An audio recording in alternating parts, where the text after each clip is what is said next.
So I recently broke my wrist punching Lucifer in his face. No, I'm just kidding. That didn't happen. If it did, I probably wouldn't break my wrist. I'm thinking he's softer than that. On a real note, though, people are always talking about the devil. They're like, oh man, the devil's trying to take me out. You know, the devil's saying this to me, the devil's saying that to me. The devil can only be in one place at one time. He's not God.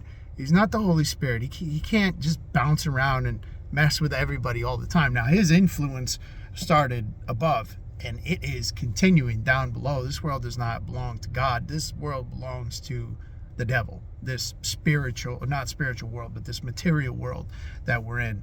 110% belongs to his influence. Narrow is the gate.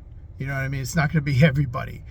During the flood, God saved 8 people, something like that. But when people say, the devil's messing with me, the devil said this, he's not everywhere all at once. He can't be. And you're not that important. My best guess is that Lucy is following Donald Trump around, trying to corrupt anyone that's near him that's not saved. And if Trump is who he says he is, and he's saved, and he loves God, and he loves Jesus, and he has the Holy Spirit and all that good stuff, if he really is down for it, which I hope he is, and I think he is, then who else would the enemy be trying to corrupt the most? And think about the people that follow Trump around. I don't know, not physically follow him around, but people that are close to him that are not Christians at all. Think about it. Elon Musk, okay? And I'm not saying I hate the guy or that I think he's the Antichrist. I think there's a lot more to it than that. But Elon Musk, who else? Dana White. I'm a hardcore MMA fan. I used to be an MMA fighter straight up. But these guys, they love the world. They don't love God. They love themselves. They don't want to serve something higher than themselves. Elon Musk could feed the whole planet if he wanted to, but he wants to go to Mars. Okay. Dana White could get everybody health insurance in the UFC, but he wants to hit bigger numbers. He knows that if he gives these guys too much, that they won't stick around. And I think Elon Musk knows that if he entertains the possibility of there really truly being a God, then he would have to change all his ways. I gave up sales. I gave up product development. I gave up being a single guy running around acting crazy.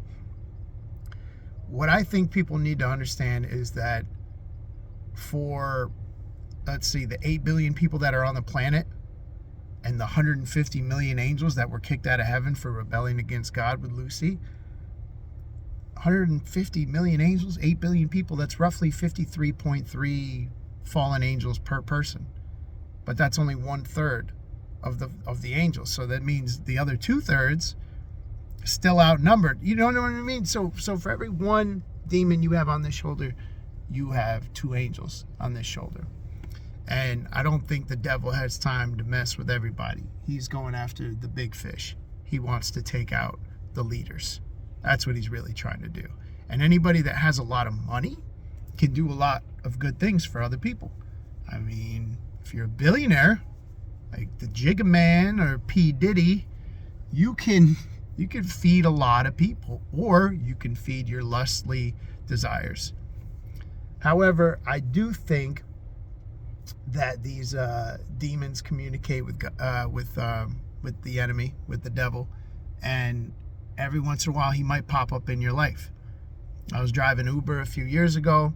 There's a woman that had a small baby or small child that got in the car and she didn't have a car seat. I said, I can't take the ride. She refused to get out. She told me, call the cops. I'm like, I'm not going to call the cops. Cops have more important things to do. I'm like, just get out of here. But then I realized I was stuck. She had a kid with her. I couldn't yell at her. I couldn't, definitely not going to put my hands on her. Definitely not going to open the door and say, get out, or I'm going to scream at you or whatever. You can't do it. She's got a kid. She might be trespassing on my property. She might be threatening me. She might be messing with my business. But, you know, it's a woman and a baby, so you can only do so much. So eventually I called the cops. I'm like, all right, let's bother the cops, see what they're going to do. So probably a minute and a half before the cops got there, she hocked a loogie and spit it on the side of my face. got in through my glasses and everything, and then took her kid. And who I believe to be the kid's father or her brother, maybe something like that, came out and apologized for her. The cops get there. I tell the cops what happened. They don't really care. And I'm telling them, I'm like, I got this whole thing on video. The whole thing on video, right? And they're like, yeah, we don't really care that much. And I'm like, they're like, do you really want to come to court and this and that? And I'm like, I don't know, man. So I get the papers. I go home. I watch the video. And I remember her saying in the video, I'm a principal. I'm a principal. She was drunk. She was talking crazy trash. And she kept saying, I'm a principal. I'm a principal. And I remembered her first name. So I watched the video at home. I type in her first name, principal before it, principal, and then her first name. Her whole life popped up on the computer. The school that she works at, her boss's picture and email, all the people that worked for her and worked with her, their pictures and their emails, right? Now, I forgot part of the story. Sorry. After she got out of the car, the very next person that got in the car asked me what was wrong, because I was upset. And I told him the story. And he goes, you got that on video? I'm like, yeah. It's a real quiet guy. And he says, I have a friend that works for this big newspaper company. And I bet if you send him that video, he'll blow her up. He'll blow her spot out of the water. He'll write an article. Her whole life will get destroyed. And this guy told me, he goes, sounds like she deserves it. Go ahead, give him a call. He gave me the guy's card, email, all that. I think that man, the next man that got in the back seat of my Uber, I think that man was the devil in human form. That's what I think. I think that was the actual enemy. I think my demons, whether it was 5 or 55, I think they reached out to their boss and said, hey, we got him. He's so bitter. He's so resentful. He's so angry.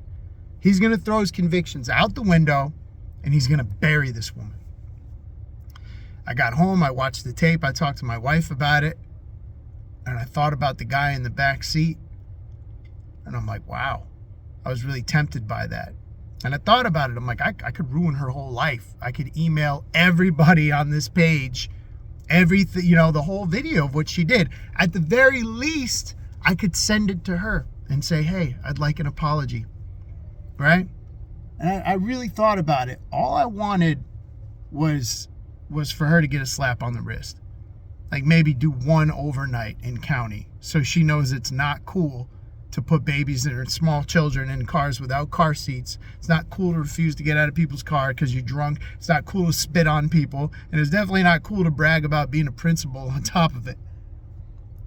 But there was no way to give her a slap on the wrist. It was impossible. My only options were ruin her life or forgive her. So I forgave her. And I felt much better after. Much better. Now, was that really the devil? Do I know? I don't know. And it's not like I got backseat concert tickets or something. Oh, man, I met the devil. I get to spend time with God every day. Lucy, not that big a deal. But in that moment, I thought about it, and I was like, if I ever encountered him face to face, or whatever you would call it, that would have been it. That would have been my big test. And if I would have hurt that woman and tried to rip her down the whole nine, I would have threw out a lot of my faith as well. So stay blessed up. Everything matters. Everything.